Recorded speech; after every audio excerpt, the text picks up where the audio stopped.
Hello बहिणींनो, स्वागत आहे तुमचं आपल्या नवीन व्हिडिओमध्ये. सॉरी बहिणींनो, मित्रमैत्रिणींनो, कारण तब्येत थोडी ठीक नव्हती म्हणून व्हिडिओ अपलोड करू शकले नाही. इथून पुढे तुमच्यापर्यंत रेग्युलर व्हिडिओ येतील. हा व्हिडिओ शेवटपर्यंत पहा, स्किप न करता, कारण की तुम्हाला माहिती होईल. स्किप केली तर तुम्हाला काहीही समजणार नाही. हा व्हिडिओ शेवटपर्यंत नक्की पहा. तुम्हाला 23 फेब्रुवारीपासून लाडकी बहीण योजनेची निधी मिळायला सुरुवात झाली आहे, हे सर्वांना माहितीच आहे. पण अनेक बहिणींना स्क्रीनवर एक मी मेसेज दिलेला आहे, ते इरॉर दिसत आहे. KYC झाली आहे, मग तरीही पैसे का आले नाहीत आणि मार्च महिन्यात पैसे कधी येणार? या प्रश्नाचे उत्तर आज मी तुम्हाला देणार आहे. हा व्हिडिओ शेवटपर्यंत पहा. मी तुम्हाला पहिले पण सांगितले, आता पण सांगते. बहिणींनो, सर्वात आधी हे समजून घ्या की जानेवारी महिन्याचा सन्मान निधी वाटपाची प्रक्रिया 23 फेब्रुवारीपासून सुरू झाली आहे.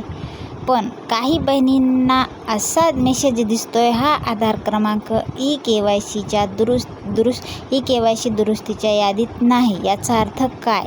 इरॉरचा अर्थ आपण पाहणार आहोत. जर तुम्हाला असा मेसेज येत असेल तर याचा अर्थ तुमची KYC आधीच पूर्ण झाली आहे किंवा सिस्टममध्ये अपडेट व्हायला वेळ लागतोय आणि बऱ्याच बहिणींचे पैसे रखडले आहेत. तर जरी KYC झाली असली तरी बँक खात्यात पैसे जमा व्हायला 2-3 दिवसांचा अवधी लागतो. जर फेब्रुवारी संपत आला तरी पैसे आले नसतील तर घाबरून जाऊ नका.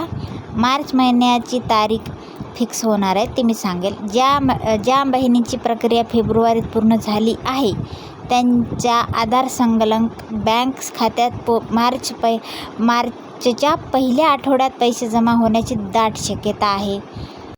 आपण पाहिलं, मंत्री आदित्यताई तटकरे यांनी स्पष्ट केले की ही प्रक्रिया टप्प्याटप्प्यानं सुरू आहे. तुमचा आधार क्रमांक पुन्हा एकदा तपासा. जर KYC पूर्ण असेल तर बँक खातं सुरू असल्याची खात्री करा.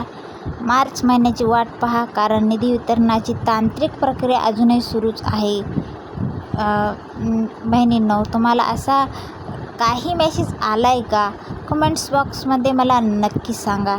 ज्यांचे पैसे आले आहेत त्यांनी इतरांना धीर द्या. खऱ्या माहितीसाठी